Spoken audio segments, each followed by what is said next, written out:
Il y a une notion effectivement de passeport matériaux, d'imaginer la circularité de ce qu'on va concevoir, de ce qu'on va produire. Ça c'est clair, mais ça va bien au-delà de ça.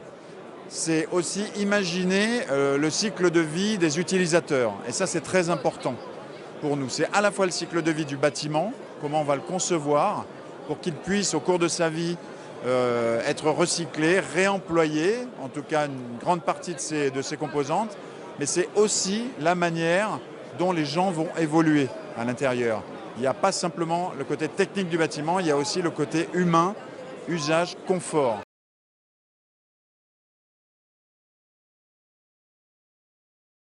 Il y a un certain nombre d'innovations qui ont trait soit à l'énergie, soit au confort. L'une des plus importantes par rapport au bâtiment lui-même, c'est un système de pilotage de l'énergie. C'est-à-dire qu'on va avoir un système avec un pilotage de la consommation de l'énergie, mais aussi de la production d'énergie du bâtiment, puisqu'on va avoir des panneaux photovoltaïques, ce qui est assez classique et courant, mais aussi une production d'énergie réalisée par les ascenseurs.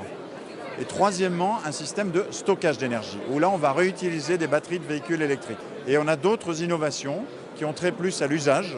On va avoir les salles de réunion qui seront équipées de la Li-Fi, c'est-à-dire de la possibilité de se connecter à Internet par la lumière, à très haut débit. On a une troisième innovation majeure, c'est l'utilisation d'un smartphone finalement qu'on va donner à chacun des collaborateurs de Sogeprom et qui va servir à la fois de badge d'accès dématérialisé, de badge d'accès pour payer son café à la machine ou payer à la cafétéria, mais qui va aussi être un outil pour contrôler la lumière ou l'éclairage ou les stores dans son espace de travail, pour pouvoir réserver des salles de réunion, avoir des informations sur le taux d'occupation, l'occupation ou non d'une salle de réunion, pour pouvoir avoir accès aux véhicules de service qui seront des véhicules électriques et qui seront mis en autopartage. Ça, c'est 3 des innovations.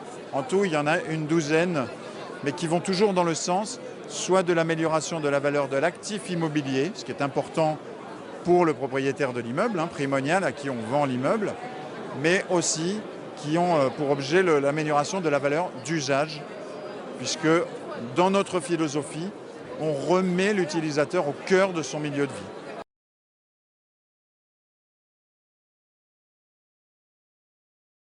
Bien évidemment, Ampère Plus, c'est le premier projet finalement qui est le fruit de la concrétisation des concepts et des principes qu'on a développés depuis 3 ans et demi. Là, c'est le premier exemple concret.